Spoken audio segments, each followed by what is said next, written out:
little pale today. Looks like it's time for that certain holiday. Our little we, our little pale today. Our little we, our little pale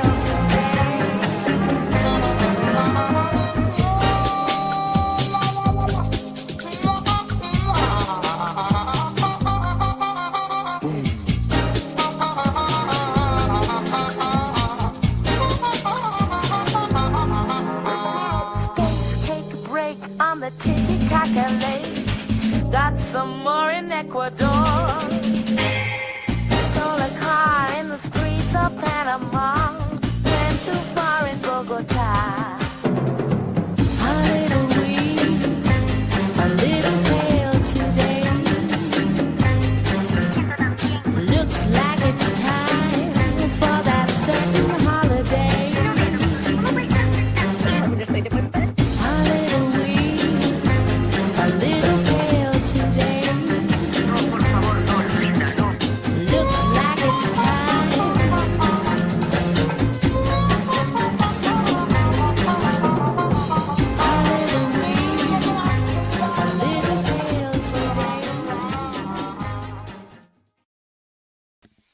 Hello, R users. My name is John Kulas, and I have an itch right on the weird spot on my back right now.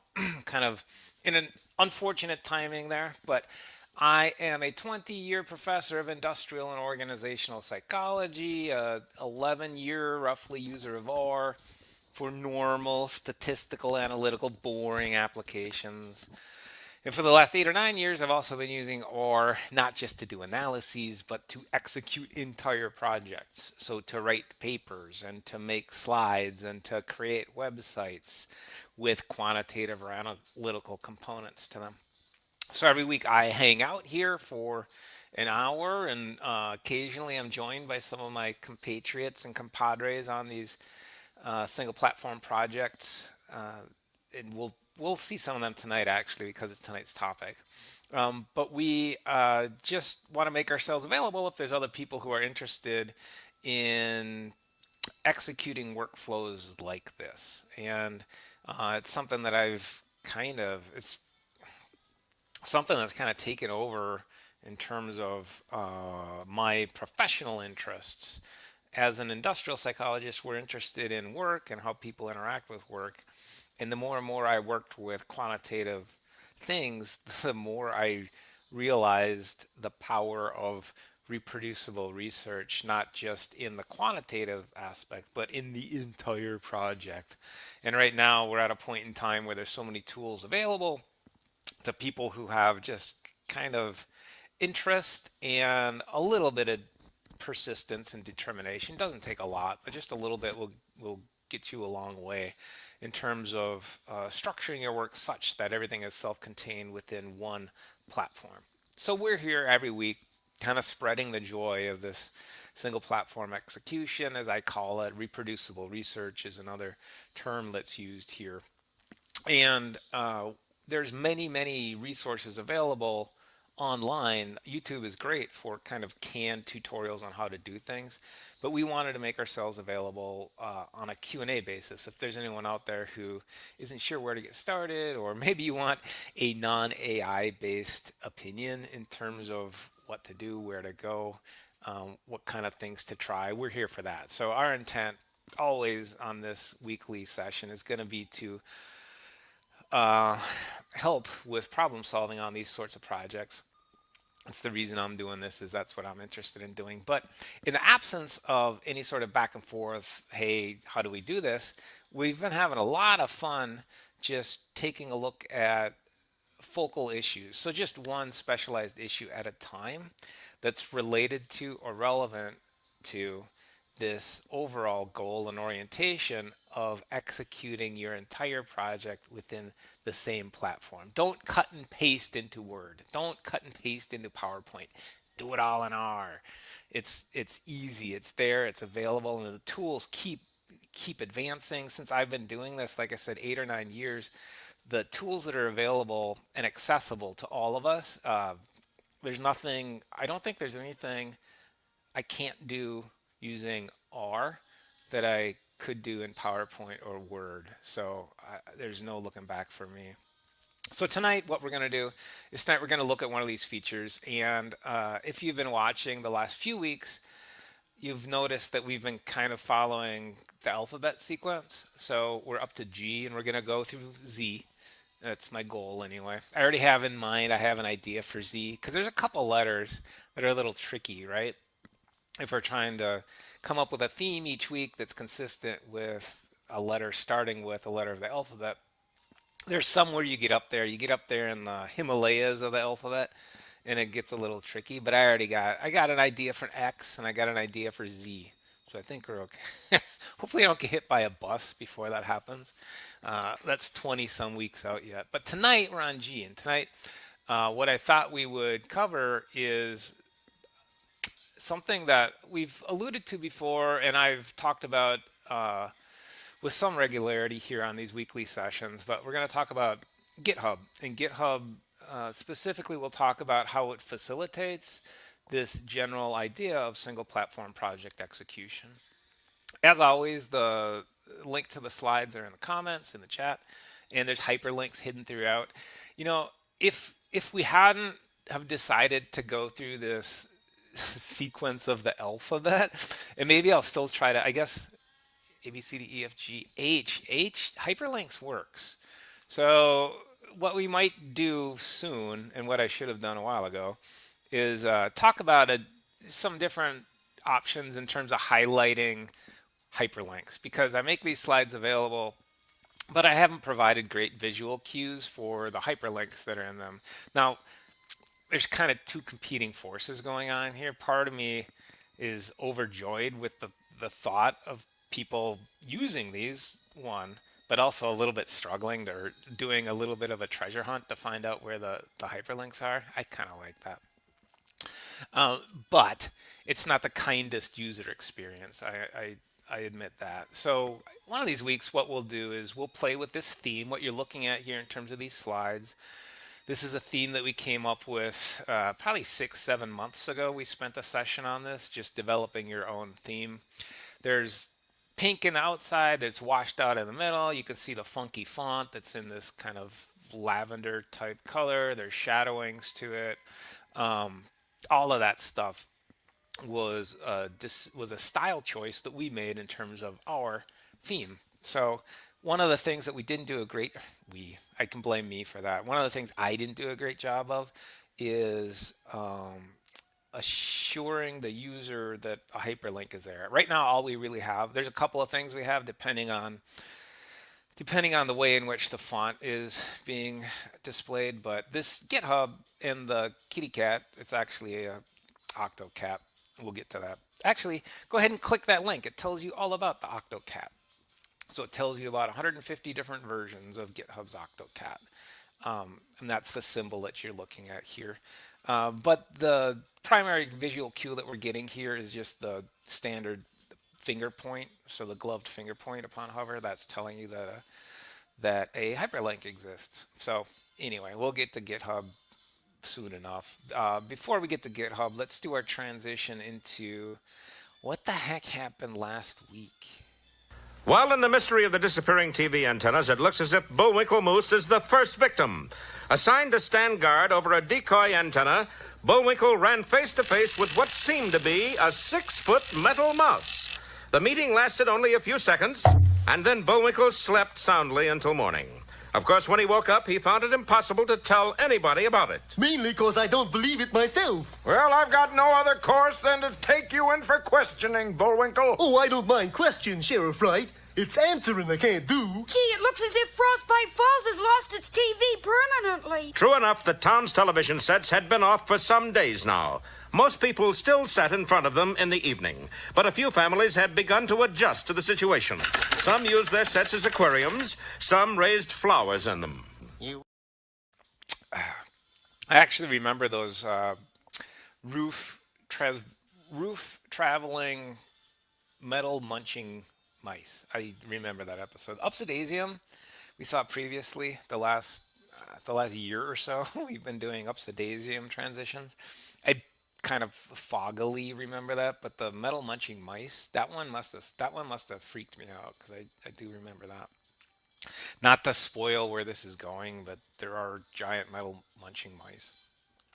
So last week, what we covered were formats, and we covered formats that are different from what we normally talk about on these weekly sessions. What we normally talk about on these weekly sessions are nicely put into really usually three different categories. So, is it an HTML type product?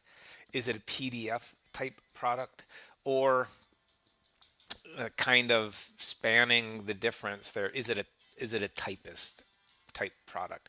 Now, typist also produces PDFs, but the typist syntax is a little more hybridized in terms of the tradition to craft the words that are needed to produce the thing that you want to produce. So the HTML products come from a markdown or markup tradition, and the PDF documents come from a LaTeX or tech tradition. And that's always been an obstacle to creating nice PDFs is you kind of have to know this additional typesetting language, or it's very helpful if you do. And lo and behold, within the last couple of years, Typist has come around and said, hey, I know you want to do PDFs and you maybe aren't so comfortable with, or maybe don't love doing LaTeX so much. So let's see if we can give you some shortcuts. And so primarily what we've been talking about weekly are HTML products, to a lesser extent PDFs, and then we've also explored Typist. And by the way, the feedback that I've gotten in terms of these sessions is universally Typist. People love Typist. So we might do some more Typist. The only reason I haven't been, well, I guess we can, yeah, we might delve more into Typist moving forward. There's no reason not to, as we're just kind of exploring these features. So we certainly can do that. But the formats that we were looking at extend beyond those kind of three traditional ones into now Posit, the company that provides our studio and the company that also has authored the software that we've been using, Quarto. They've got these buckets of markdown formats, wiki formats, and then just kind of a catch-all category of others. And we explored these last week without really knowing what we were going to get. And really what we found was those other products are predominantly intended to be used as input into other processors. So input into a processor that might facilitate the creation of a wiki, for example. And so I think we might actually revisit that a little bit this week, because last week when we looked at GitHub flavored Markdown, what we saw was what we would expect to see, for example, on a GitHub repository.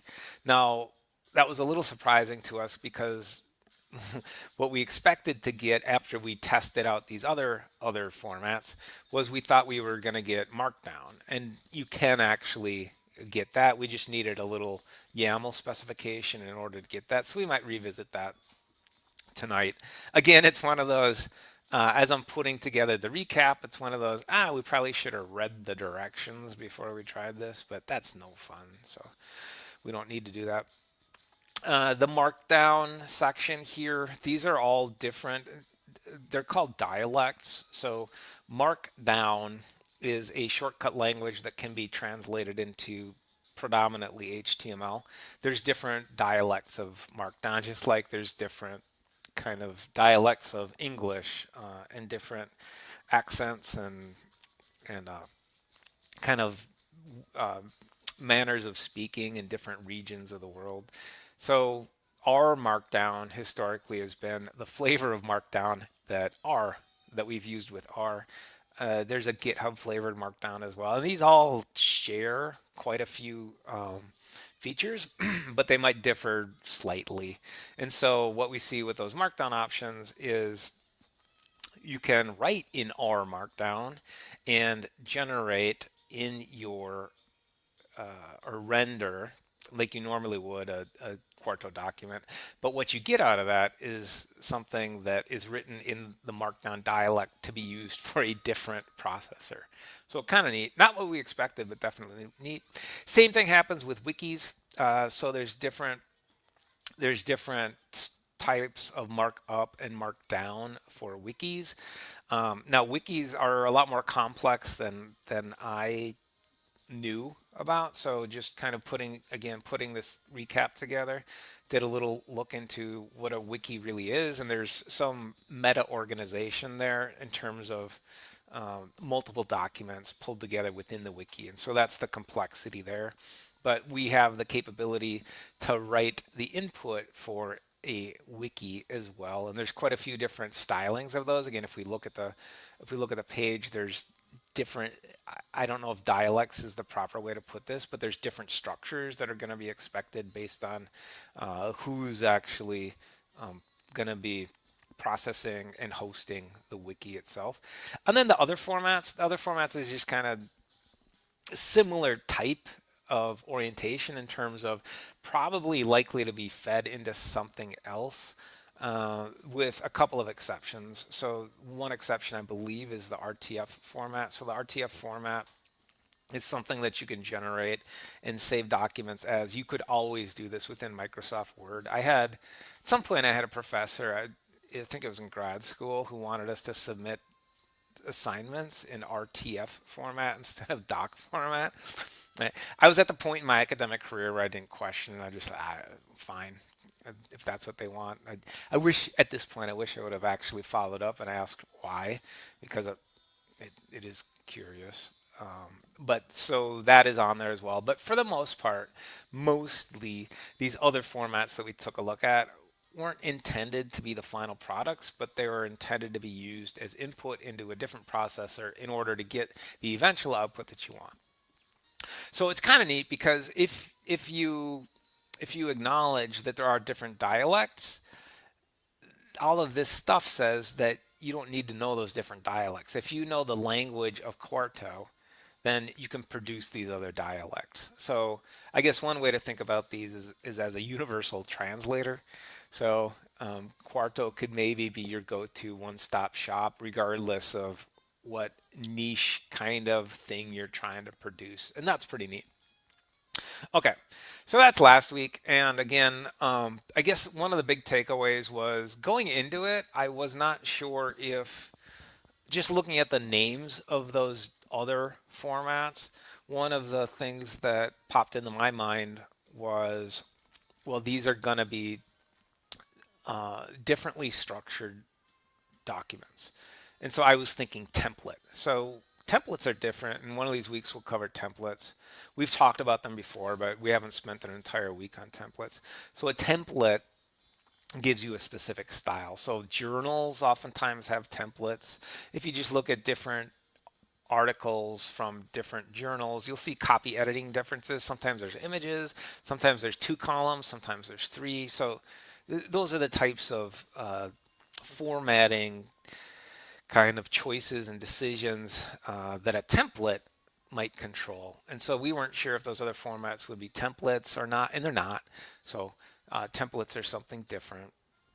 But it's good to know that, again, there is the option of using Quarto, of only knowing Quarto, because you can still, even if you only know Quarto, you can still talk that other dialect.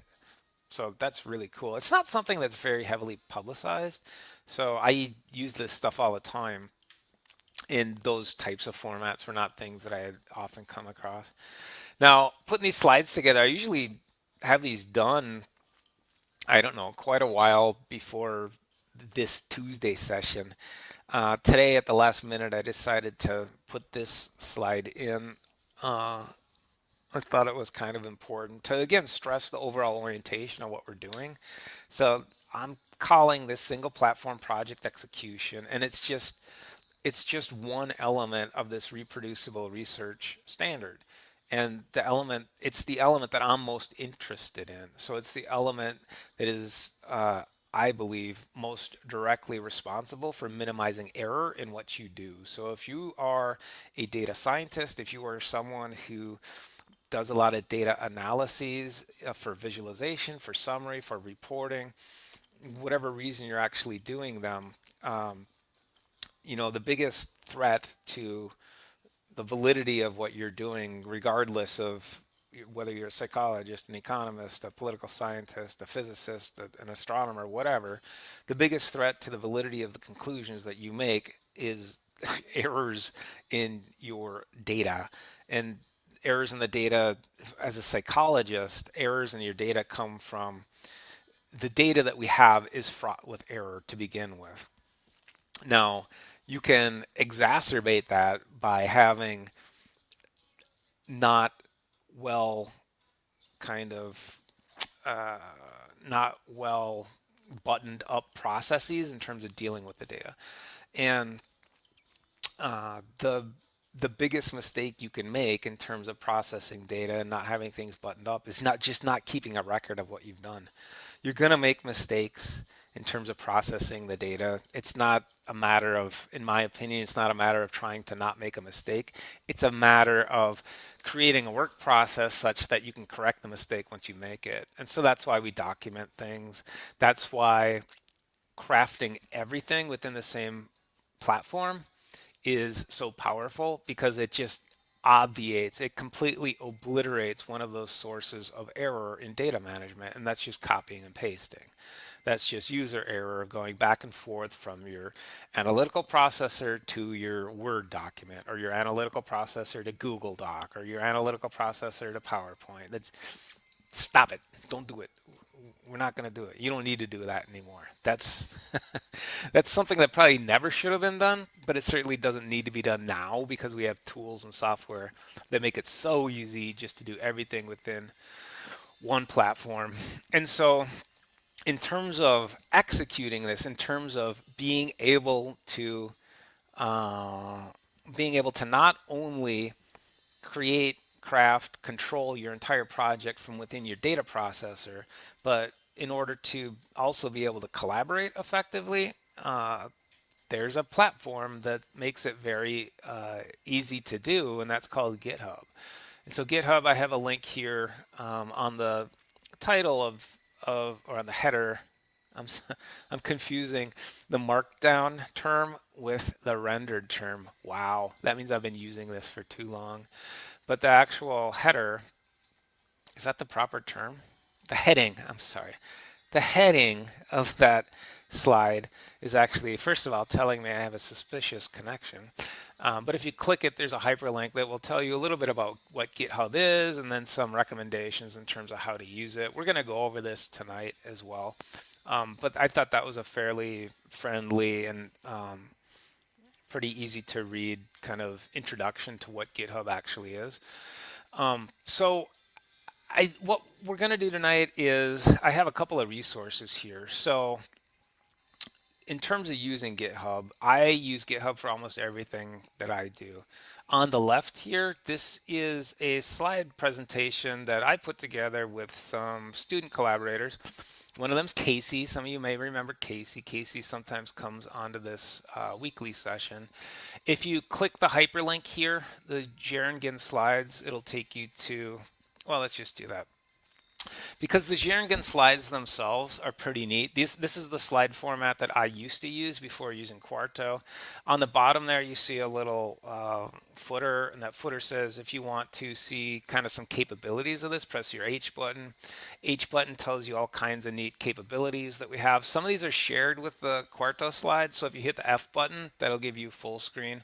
One of the things I really loved about Jerringen, and I don't think this is native right now on the Quarto slides, but if you hit M will mirror what you have. And so if you're giving a presentation, you want people to not pay attention to the slides for a second, but pay attention to you. Just mirroring it's fantastic. I love it. I love it so much. So you can mirror, you can clone. So cloning will give you a second option. So that second option is nice if you're a presenter. Hitting P will give you presentation notes, and I can, as I advance this in the clone presentation slide, Oh, I actually have notes on this. We did this a long time ago. I don't really remember notes. I don't use notes that frequently, but for a product that's intended for other people to use, it makes sense to use notes. So anyway, you can if you are interested in setting up your computer to execute everything that we're going to talk about tonight, you might want to follow this slide. That's what this slide deck is intended for. Now, there's a lot of slides here. There's actually 43 in this slide deck, but not all of them are. The first 20 or so are kind of what you need to get started, and then yeah, from 22 on. So where it says tricks of the trade, this is kind of higher level operating with GitHub stuff that you probably don't need. So if you are interested, if you're watching this and you're interested in loading GitHub, or if you're interested in using GitHub through RStudio, um, go ahead and download this, follow it, but only worry about slides 1 to 21. 1 to 21 will get you where you need to go. 22 to 43 are going to be more advanced level things. And so, as always, if there's any questions about any of this stuff, drop me a note and I can help with that as well. What I thought we would do tonight, instead of me walking you through how to get your local machine set up for GitHub, what I thought we would do is kind of talk about what GitHub is, expose ourselves to how it's used, and also probably walk through a tutorial. So what I have here on the right hand column is I have two different links hidden here. So the skills link is taking you to a page where you can do all kinds of different courses. Now I haven't actually done these, so I can't speak for them. I did one of them. But what we're going to do tonight is we are going to walk through one collectively, I think, just to kind of force everyone to do it. And hopefully that'll give everyone enough exposure to this to determine whether or not this is something that you want to actually integrate and to actually do. Now, the Hello World little GIF that we have going on here is also a hyperlink, and we're going to follow that in a second. Before we do that, I want to show you how I use GitHub. And so these footers at these little icons at the bottom of each slide, they always link to the same thing. What I've been doing is I've been changing the icon based on the theme each week. It's something new that we've started over the course of the last, I don't know, I think this is the fourth or fifth time I've changed them, if you haven't noticed. But the link itself, if you hit, in this case, the OctoCat, it'll take you to a GitHub repository that holds or hosts all of the files that I use to create the slides for these weekly sessions. And so this is what these repositories tend to look like. There's a owner on the left in terms of the repository organization. Then on the right, there's the repository name itself.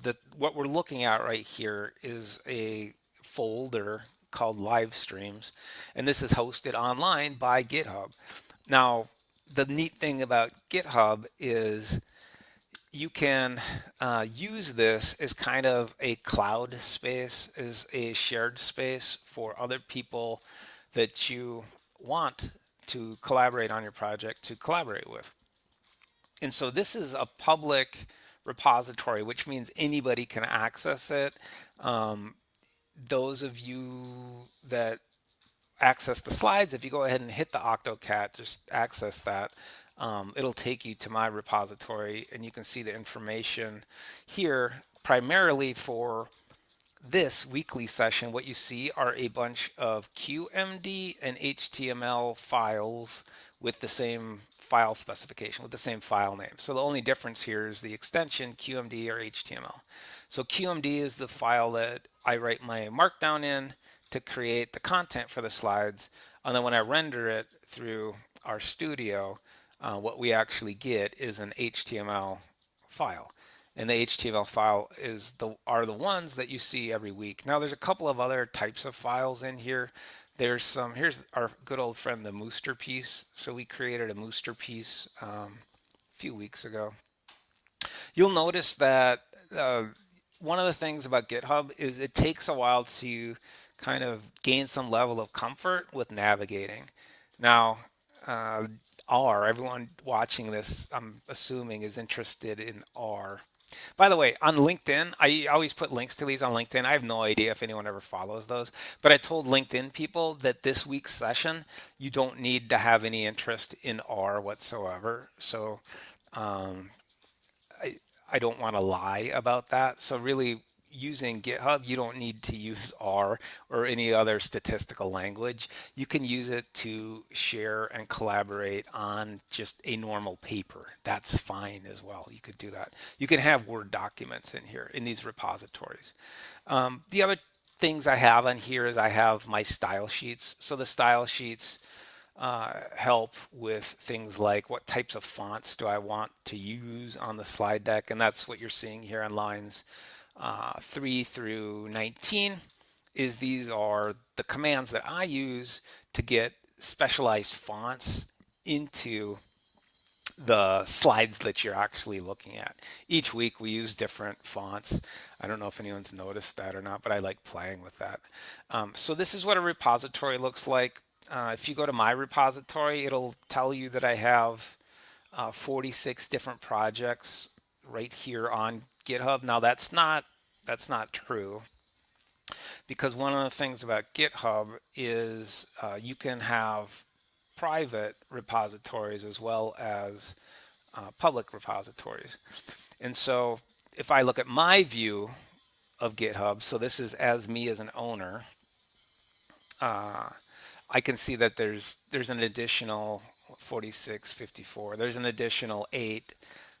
Did I do the math right on that? Yeah, there's an additional 8 that I had to make private. Now this is inconsistent with kind of my general philosophy on projects and data sharing and openness. The only reason I have some private repositories is because I'm collaborating with institutions, not people, but institutions that say, hey, we don't want that out there. And it's always a little bit annoying, but in every case, I don't have the power, authority, or discretion to push back on that. So that's just something I've kind of given in on. Now, there's limits to that because GitHub, the way that I'm assuming most of you are going to use it, and the way that I use it currently, this might be changing in the near future, but the way that I use it, I'm using a free account. So one of the limits that is on free accounts is the amount of things that you can have privatized. That's the wrong word, but in a private repository. And so the way that they monitor that, I believe, I guess I shouldn't speak out of turn because there's documentation of the way that they track that, but I haven't yet exceeded their monitoring of what you can do with private repositories, but I'm probably inching up on that, being a little close. So I keep a lot of stuff in here, and not only live stream information. We'll look at my view here for a second, but what I want to do is I want to look at a repository that does not really use necessarily R. Here's one that we were just working on today. So Alicia often comes by these. Alicia is someone that often comes by these sessions. She's a collaborator of mine on several different projects. And so one that we've been working on is an academic paper. And so what we have in this repository is we have our submission that we hope to, for the about 15th or 16th time, submit to a journal. And you see that this is just an APA formatted paper. Now, to be completely honest with you, we used R to make the paper, but that doesn't need to be said. Like, people don't need to know that. This can just be a paper. It doesn't need to be authored by R. It can just be a paper in here. As a matter of fact, to support the paper, what we also do is, I thought we had a folder in here that was resources. Maybe not. Current submission, SIOP outlets. Okay, let me look for a different one and show you that you can actually use this as a SharePoint to share with collaborators, not just quantitative stuff, but also non-quantitative stuff. I know this one, we just played with it the other day. I know this one has a papers folder. So we can look in the papers folder and you can see we have a lot of information that's relevant to a research project that we're actually working on. So this is one that Diego is another frequent contributor and host here at these weekly sessions. But this is a project with Diego that's actually leveraging some modern network psychometrics. So a theory of measurement, psychological measurement that's somewhat new. And it's exciting. Well, you don't need to know why it's exciting. But so GitHub is a place where, and that's one that had to be private. That one is private. And that one again is private because of an institution, because of restrictions that are imposed by an institution, not by us. So these repositories are just, I think the best way to think about them is a cloud. It's a cloud-based sharing site where you can keep stuff. Now, the keeping stuff aspect is great, except for accessing the stuff and contributing to the stuff. So accessing and contributing is where RStudio comes into play. So interfacing and interacting with this repository, with this cloud-based repository toward your local machine, that's where the real power of integrating your RStudio with your GitHub account comes into play. And so let me just show you, before we get to the preview, let me show you how I frequently interact with GitHub. So I'm going to close out of this project. The use of projects as an organization system is how you're going to want to structure your GitHub integration. So when I open up RStudio, usually you go to this left-hand menu to open up a new file or an existing file. You can also open projects, and there's in RStudio there's also an upper right-hand pull-down menu that's project-oriented, and I use this almost exclusively because I'm always working in a project that's linked to a GitHub repository. And the other thing I guess to look at right now in my RStudio is take a look at my environment pane. So there's an environment, a history, a connections, and a tutorial tab. When we connect to a project that's also connected to a GitHub repository, you're going to see another tab appear here, and that's going to be a Git tab. And the Git tab is hugely important and helpful for feedback in terms of what's currently going on. So let's enter into a project. We'll go into the live streams folder.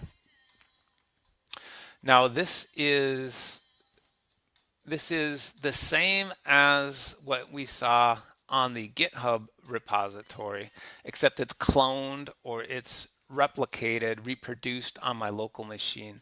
So all of these files actually exist on my C drive on a folder named Kulas, and then I have a Git folder. Some of you have seen it as I kind of navigate through things over the weeks. And then there's a live streams folder.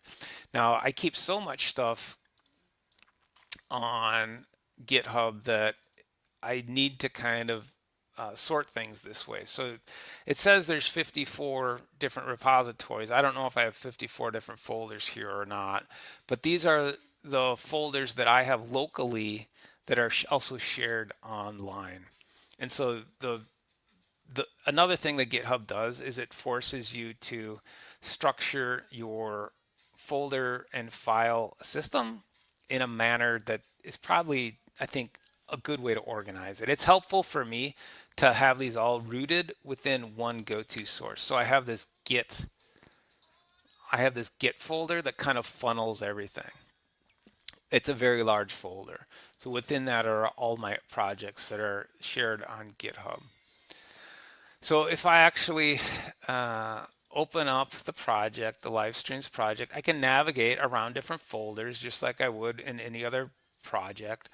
But what you're seeing here is you're seeing a fifth tab open up in my RStudio session, and that fifth tab is this Git tab. And there's a few different kind of options up here that look different. These are terms that we'll become familiar with once we go through the tutorial, which I promise we will in just a second. What is going to appear here are pieces of information within your project folder that have changed since the last time you've made a major change. So, for example, here on my local machine, I've changed the QMD. I mentioned I added a slide just right before we went live here tonight. So I added a slide and I rendered it, and that rendering actually created this HTML file as well. Now there's a connect file that also had some alteration that's actually made to it, and that has to do with the way that I host things. That has to do with the way that I share with everyone out there in terms of the files themselves. But let's go ahead and just make a slight additional change here to this. I am going to, what should we do? I'm going to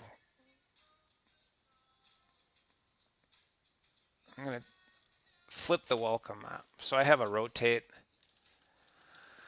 CSS command within my style sheet. And so what we should actually see, and I just want to make a silly change so we can see what that looks like. So I didn't do anything. It was not operative. So good idea, Kulas. What did it rotate? Oh, mirror is what I want. I think it's called mirror, not rotate. I could check my style sheet, but that would be no fun again. There we go. So that actually flips it. And I use this mirror CS quite frequently. So for example, I used it on not that Octocat, but on this Octocat. So this Octocat originally was facing right. So we made him, her. I don't know the gender of Octocat. I do know the number of appendages though. Apparently that was, if you follow the hyperlink that I have in here, apparently that was kind of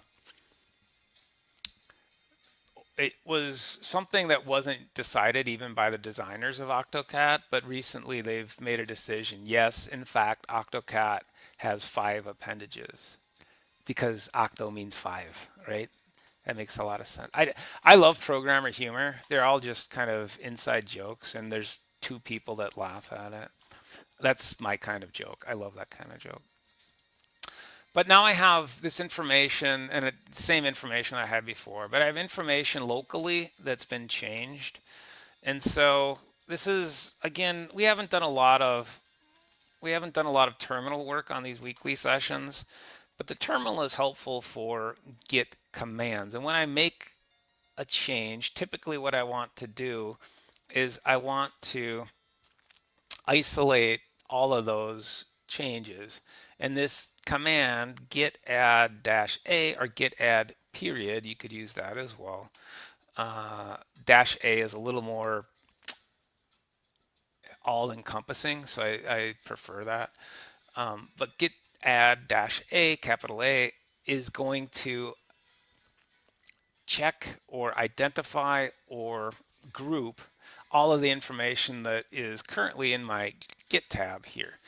And what I'm about to do is I'm about to make a commit, and we're collectively making a commit.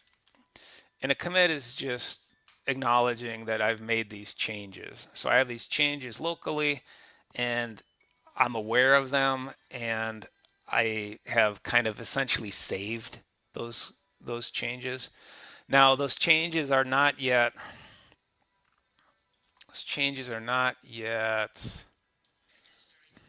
going to be on GitHub, the repository itself. One of the ways in which you can navigate these repositories is to within the main folder of the repository, you should see a setup that looks like this. Oftentimes there should be an about screen on the right, there should be at the bottom a README file, and that was what we were going to spend some time on if we had it. README should explain a little bit about what the repository is, and then there's a bunch of there's a bunch of gunk, which is the focus of your repository in between, and these are the files that whoever owns the repository has been focused on. At the top of this, there's a header, and the header, one of the useful things here is this commits button. If you take a look at this commits button, it's a hyperlink, you can access it. It'll tell you when the last commit or save has been made to the repository itself. And you can see that I actually did 10 hours ago, I did push, the terminology is called push. I did from my local machine push some changes to these files up onto this repository. And I call it day of. That's just because when I render these slides, there's some R script that tells the slides to see what day it is and automatically put the date. So I usually make a push the day of, just simply to update the dates. Now we've already made our commit locally, but we haven't yet pushed that up to the repository. So I'm going to do that now. You can do that within the terminal, or you can do that, I should actually have this open so it makes a little more sense. You can do that within the terminal, or you can also use, RStudio has these friendly push and pull buttons, so I can actually just push it as well. You're going to get a message that confirms it. And now if you want to verify it, you can try to pull. Pull is saying, give me whatever's up there on the repository. Push is saying, what I have locally, I want to go up there. Now, pulling and pushing, pulling is really important when you're collaborating with people. If other people are pushing stuff up to the repository, you may want to pull it to access what they have. That's how we access and share from the cloud. But now if I go back to the repository and look, let's do a refresh here. It usually happens immediately. It's really quick. So you see that 2 minutes ago, we made our collectively commit. And if I check that, it's going to highlight what we actually did. And so what we see here within the HTML file is there's a styling that was applied to the image. Now, there's also going to be a QMD specification, which is exactly what we wrote. So there's this dot mirror that we put at the end of the image specification for our mat. And so GitHub is fantastic because it not only is a site that stores information that multiple people can access in terms of collaboration, but it also tracks the changes that were made. This is wonderful. This makes it so useful for if you ever accidentally wrote over something or changed something and want to revisit or recapture something that you'd previously done, you can go to a previous version within these commits. There's a huge listing here. And that listing goes on for as long as this repository was in existence. And again, this is a free resource. This is not something that currently I pay anything for. I'm going to start using it more commercially, so I am going to want to actually pay for this. It's partially just because I feel guilty about how helpful that they've been for me in terms of what I do, kind of a day-to-day, week-to-week basis. But okay, so that's kind of how I use GitHub. What I thought we would do, just to kind of force us to do it, again, if you want to set your machine up to be linked to a GitHub repository, follow these Jernigan slides, go through slide 1 through slide 22. That will should give you everything you need to know in terms of setting up. But tonight what I want to do is I want us to walk through collectively one of these courses. And there's several modules that you can go through. These are all free, but there's one in particular that is kind of tradition for people first getting started with this to go through, and it's called Hello World. And so this is a Hello World exercise. There's a history of it. You can do a Google search on it or an AI search on it. I think it started with some computer language, maybe C, but it's kind of become a rite of passage for all kinds of introductions to new things that are computer based. Your first thing to do is to go through a Hello World exercise. And so I thought we would actually walk through this together. I think I've done this, but I don't honestly, I don't remember. So um, what we'll do is we'll learn about the pull request workflow, and that's kind of what I've already walked us through, but this will be instead of Kulas's rambling, probably using the wrong terminology tutorial, this will be actually GitHub tutorial. Now, GitHub is a software platform that relies on a piece of software called Git, and Git has a longer history than GitHub does. GitHub is my preferred way of using Git. Git is very familiar with software developers. And if you follow through the Jernigan slides, it's going to ask you to download Git on your computer. This tutorial does not require that. So this tutorial, you do not need Git on your local computer. But this will tell us about repositories. It'll tell us about branches, which are different folders or locate. Folders is the wrong term. Is different paths that can be taken toward the development of your product. Commits and pull requests. Commits are super important. Pull requests themselves, the way that I use GitHub with my collaborators, we don't use pull requests that frequently, but these are definitely fundamental things that are important to know as you're using GitHub. And so you'll create your own Hello World repository. I think I already have one, but I'll create another one. That's fine. And you'll learn about GitHub's pull request workflow. This is something that I could use some refresher on myself, since we don't use pull requests frequently. We've used them in the past, but we don't use branches in my collaboration. So pull requests are most effective if you're working in different branches. Sorry, I'm losing my voice. I don't talk that much on a daily basis, honestly. Occasional meeting, maybe one meeting a day, maybe 2 meetings every 3 days or so. But you know how meetings go. There's not one person talking all the time. So me talking for an hour does a number on my throat, apparently. So you will create and use a repository. You'll start and manage a new branch. You'll make changes to a file and push them to GitHub, and then you'll open and merge a pull request. And what you will also do, I think you'll get a badge if you do this. So if I look at my profile, I think these achievements, I think one of them is going through the Hello World exercise. So these little badges, they're kind of, it's a little hidden in terms of how you get them, how you're awarded them. But it's a gamification thing, but it is nice to get a badge.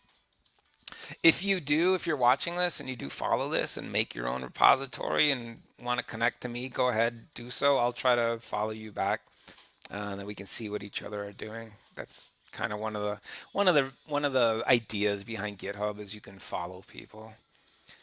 Not exactly Instagram, I guess, but it's not as glamorous as what I imagine Instagram is. I don't even know. I don't have access to it, so I occasionally have friends that'll send a link on text and it's an Instagram thing, and then I get blocked. Like I don't know, maybe it's inappropriate or something, but I don't seem to be able to access it. But you can access it through GitHub. So follow me, I'll follow you if you've gotten this far. So you must have a GitHub account. So it's very easy to create an account. You don't need to put in a credit card. You don't need any of that information. You can create a free account. If you have an academic affiliation, even if you're a student, that works as well. If you have an account that has the edu extension on it, I do recommend using that.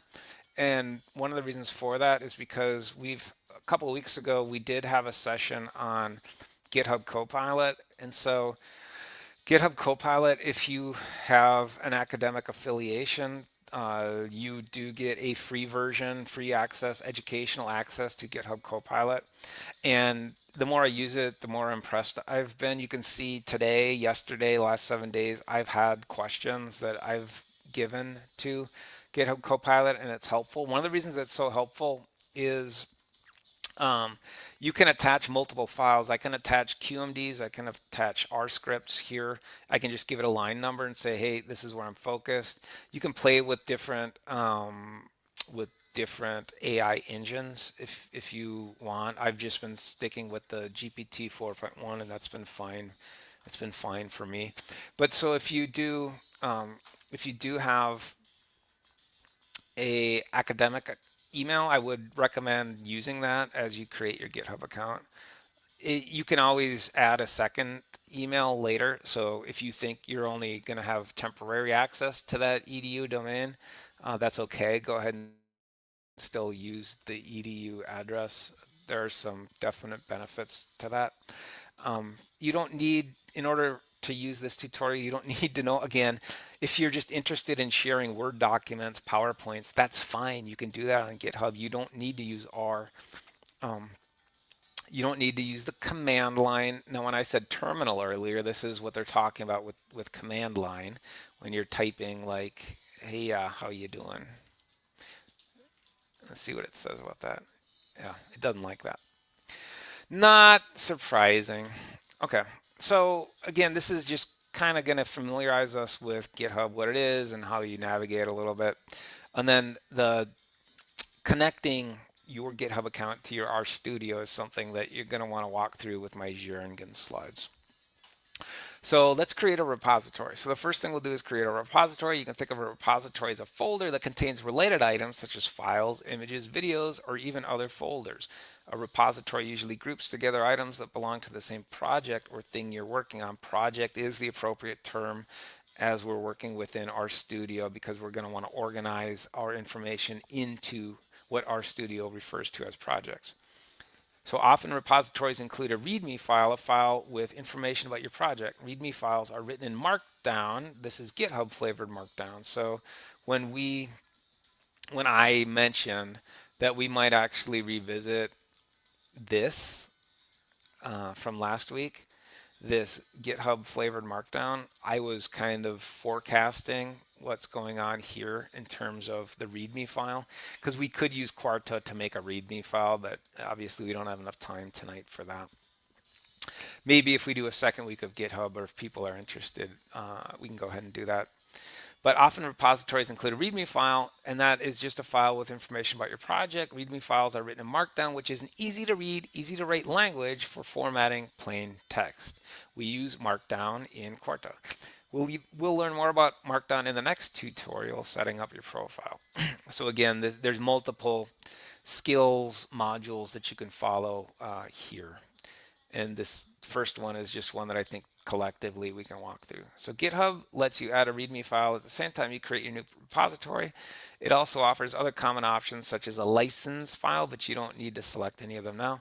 Your Hello World repository can be a place where you store ideas, resources, or even share and discuss things with others. Again, so one of the purposes of GitHub, one of the things they want is to kind of have a social media effect or feel to it, I think, with kind of interacting and seeing what other developers are working on.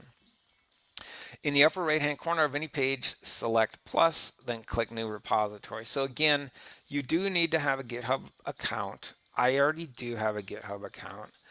So it's talking about this plus right here. So for me, and if you've just created it, you won't have a yak here like I have a yak. My yak is my avatar. But to the right of my GitHub Copilot icon, I have a create new. So what our tutorial is telling us is it's saying, and of course that's going to disappear if I minimize this, but in the upper right hand corner of any page, select plus, then click new repository. So I'm going to do that, plus new repository. And this is a standard looking page when we create a new repository. In the repository name box, type hello world. Now I think I'm going to have to, I don't think I can do hello world because I've already done this. And I did this years and years and years ago, but we'll do the standard kind of cheat and we'll call it hello world 2 for me. If you're doing it, call it hello world. In the description, these repository names I do not believe are case sensitive. So you could, I guess we could test it, but I'm pretty sure, yeah, they're not case sensitive. So if you prefer capitals, go ahead and use them. In the description box, type a short description. For example, this repository, let's just take their example verbatim, except I guess I didn't take the period there, but that's okay. So the description box is right below. Sorry, I'm trying to minimize and maximize without giving people motion sickness here. Select whether your repository is public or private. Again, the private, there are going to be eventually limits on it. So as much as is possible, have your repositories be public. I can't imagine many people have stumbled across my many public repositories to do anything. So I don't know. I guess I shouldn't speak out of turn with this, but I haven't been concerned about information that I've kept up there. Select add a README file. I don't really want to do that, but okay. So we'll turn that on and then click create repository. So we will do that. This get, ignore, and add license are kind of important. So we might, if I do a second week of this, we might talk about those. Now that I just followed their directions, and now what I have is I have a Hello World repository. For me, it's Hello World 2 because I already have a Hello World. And the README just has the repository name as well as the description that we actually gave it without the period. And you see that it's repeated now up here in the about section. There's nothing else in here, so pretty boring repository at this point.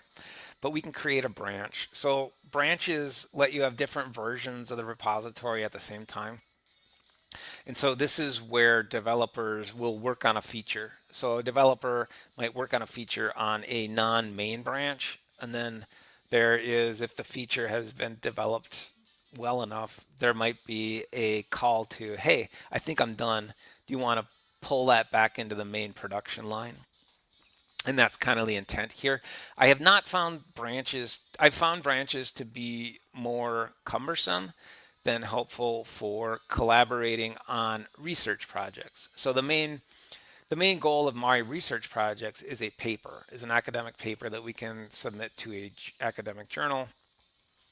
And it might make sense to think about a branch that works on, for example, the results, and another branch working on the discussion, or a branch working on the procedure. We've found that more cumbersome than helpful, but actually there's one project that we just started that we might start trying that again. So I'll keep you abreast of any sorts of updates there, and let you know if we've found a workflow that works well with the product being just a paper. In this case, it's a book, so we're working on a book. By default, your repository has only one branch called main, and so where the heck are we here? So the branch, where is the branch? The branch is identified here on the left, and it says there's one branch. You get this little icon that's showing you what a branching actually looks like from a developer perspective. There's schematics and diagrams that are standardized here that tend to be typical to represent things like branches. We currently only have main, and if I view all branches, there's only one to actually see. So by default, we have one branch that's considered the definitive branch. You can create additional off of that within your repository. It's helpful when you want to add new features without changing the main source of code. Again, it doesn't need to be code, it can be a paper, or it can be really anything. The work done on different branches won't show up in the main branch until you merge it. So merge is a technical term. You can use branches to experiment and make edits before committing them to main.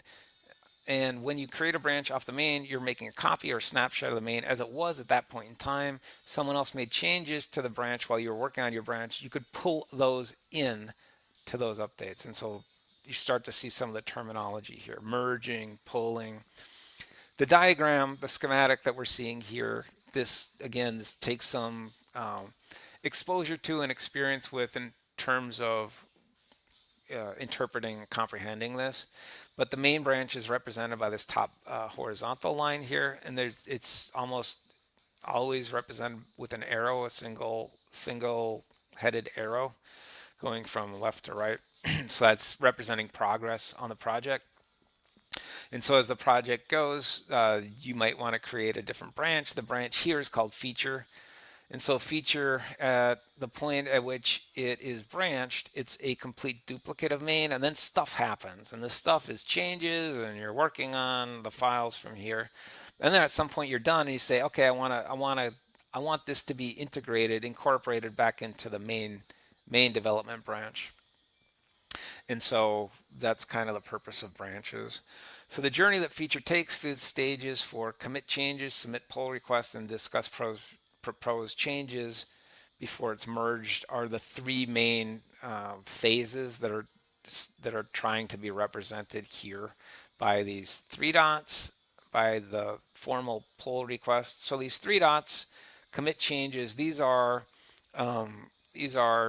changes to the source files that someone has made on this feature branch. And then they say, I think I'm done, I think I'm ready. And that's this pull request. So the pull request communicates to everyone else that's collaborating on this project that I've done these things. And then there's discussion. So ideally there's some feedback regarding whether the features that you've developed are sufficient and whether they're going to work or not prior to being accepted. And that's the workflow that's trying to be represented there. Okay, so if we're following Hello World here, we should click the Code tab, and above the file list, click the drop-down menu that says Main. We've already seen that. Type the branch name, README edits. README edits. That's kind of a weird. I don't remember doing this. So we'll create a branch called README edits. Why not? It's telling us to. Let's do it. Sorry, I guess this is going to be a longer session. But if I don't, honestly, if we don't walk through this together, what's the likelihood that you're going to actually do this, right? So what did I do here? I think I hit the wrong button. So, I'm looking for a branch. I'm sorry. So we want to create a branch. We don't want to. What did I do wrong here? So click the code tab of your Hello World repository. Oh, I went to the wrong spot. Is that right? Above the file list is minimized. What the heck is going on? Click the code tab. Okay. Above the file list, click the drop-down menu. It says main. So this might be a little out of date, I think.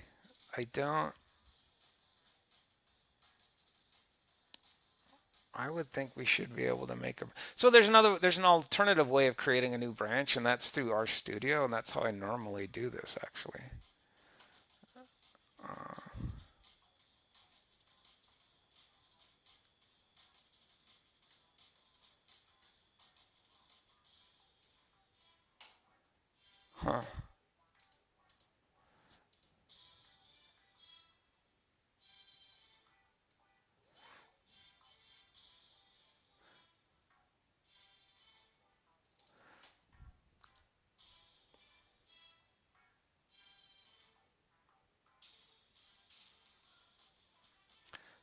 It says find or create, so we should be okay.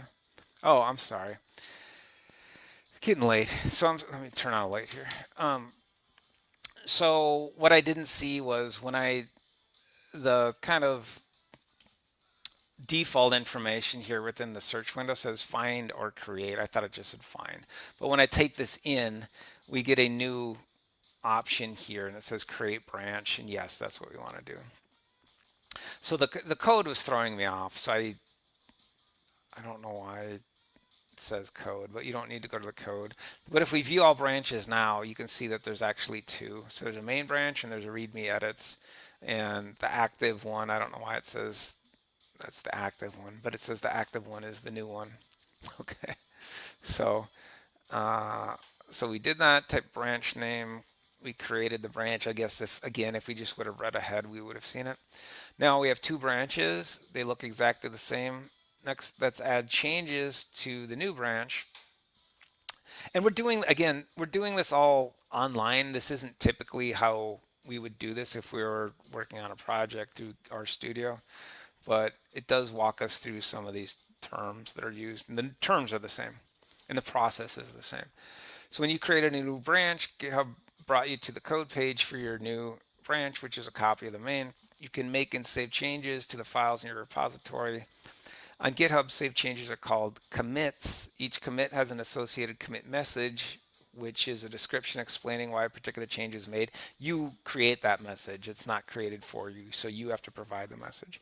Commit messages capture the history of your changes so that other contributors can understand what you've done and why. Only if you do it right. So you're the one that's creating it, so you got to do that. So let's go ahead and under the README edits branch, let's click the README file and we'll edit it. We'll write about ourselves and we'll commit changes.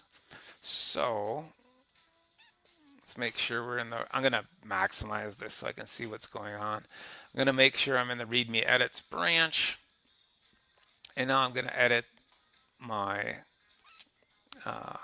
README file. You can see now the GitHub. So this is, holy moly, you can see the Markdown. So this is Markdown. So if I were to add a second level header, I could say, yada, yep, boys. And that's not what it wanted us to do, but we're doing it anyway. So we should have a second level header, not a mucho buddy. We'll commit the changes. The commit message, it's actually the way that we're going to normally operate with this. It's not going to auto-populate a commit message, but that's okay. We can keep that. Usually you want this to be, you want to remember what it's going to put a date there for you, so you don't need to timestamp it. It will do that for you, but you're going to want to give yourself some semantic kind of cues to remember what the heck was going on.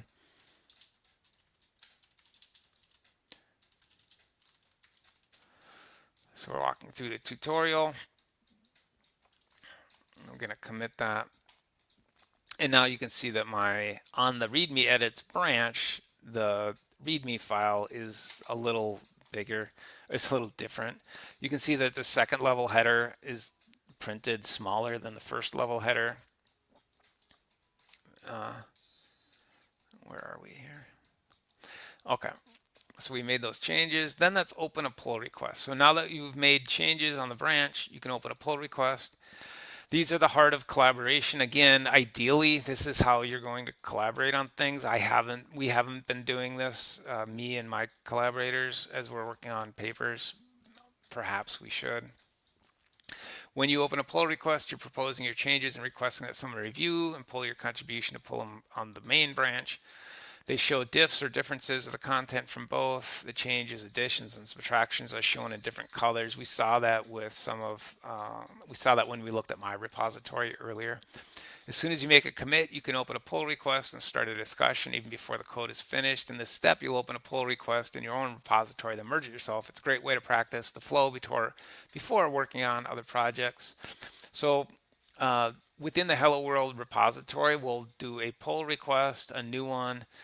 In the example comparisons box, select the branch you made to compare with main. So this part does get a little confusing. So let's see if we can do this. So I'm going to make a pull request, and we have changes that are on here from just a couple minutes ago. We'll put a new one on there.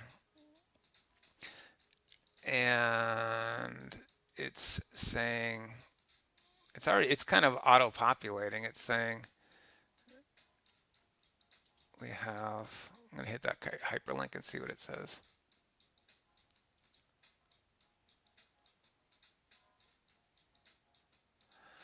Okay, so here's our changed file. So it's showing us as we thought it was supposed to. There's a heading here that says comparing changes.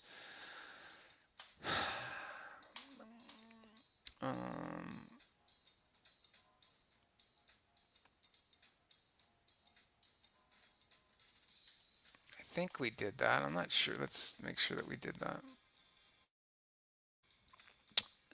It looks like there were two different options there that we had to go through. I don't know if that was just me hitting the wrong one, but we do want to make comparisons here. And this is the confusing part in terms of from what to what. Now the arrow is saying we want to go from the README edits branch to the main. The tutorial is kind of, the wording of it to me says we want our development branch first and then the main one second, but I believe the arrow is indicating that this is correct. And then let's just create that. Okay, there we go. So now we have, if we look in the repository, there's an open pull request, and the pull request on repositories that get a lot of work and that there's a lot of people collaborating on, these can be quite numerous. So for example, if you're into cryptocurrencies, there's a couple of repositories out there for different cryptocurrencies, and there's a lot of activity that goes on them. So Ethereum is a popular one that I know is on GitHub. And so if you look at the Ethereum repository right now, there's probably dozens of pull requests on there. So let's actually see what our tutorial says. We've made the pull request. I think we've done that all right. We didn't give it a proper description. We just let it auto-populate that. That was probably wrong. You can include emojis and GIFs and things like that on the pull requests. Reviewing says we're not covering reviewing on this, so there's probably a process recommended for how to review. But merging, the big thing we want to do is merge. So the final step is merging our branch back onto the main branch. So the changes we made should go back on the main. So sometimes a pull request may introduce changes that conflict. This is one of the reasons that we don't do a lot of work across branches. But if there's any conflicts, GitHub will alert you and prevent merging until they're resolved. Resolving those conflicts can be a bear, can just be a bear, especially when we're working on not code, but something like a paper that has qualitative components to it. We shouldn't in this walkthrough have any conflicts because there's nothing shared but different on the main branch from our development branch. So at the bottom of the pull request, click on merge to merge changes, click confirm, and then we can delete the branch. Okay, so we can try that. It's easy enough. So on the repository, so let's actually, before we do that, let's go back to the main repository. We don't want to do that. So you can see I have a main and I have a main and a README branch. Should have been called something else. But on the main branch, we have our original description. On the README branch, we have the enhanced description. So description that has a little more content to it. If I go to my pull requests, I can, again, there's a hyperlink to access the pull request itself. We didn't give it a great description. It says there's no conflicts, and it gives you some options in terms of what to do. The default one is the default merge. We're saying, yep, that's a great addition. And then we'll go ahead and merge that. And again, it says it wants you to confirm it. Before you create or delete things, it's pretty standard to give you multiple options to opt out of that. So successfully merged and closed. So we can now delete the branch. Again, those development branches are intended to not be permanent, but to just serve a purpose and then kind of go their own separate way. So we should have deleted it. Now if I go back to the repository itself, the pull requests goes away, the branch goes away, and on the main branch there is this additional information here. So again, that it's not fully showing you how this is going to help you within your R projects, but it is giving you some idea of how information is used and shared and how developments are collaborated on and reviewed and incorporated within a project. Now, we would typically execute all of those actions within, we would typically execute many of the alterations to the content within our studio. So we wouldn't go into GitHub and edit the README file. We could do it here. We could do it here and then do commits and pushes just like we did online. So when I say that you don't need to use R to use GitHub, you can fully collaborate on GitHub. Just use it as a cloud-based, think of it as a cloud. So think of it as a place where you can keep and share things.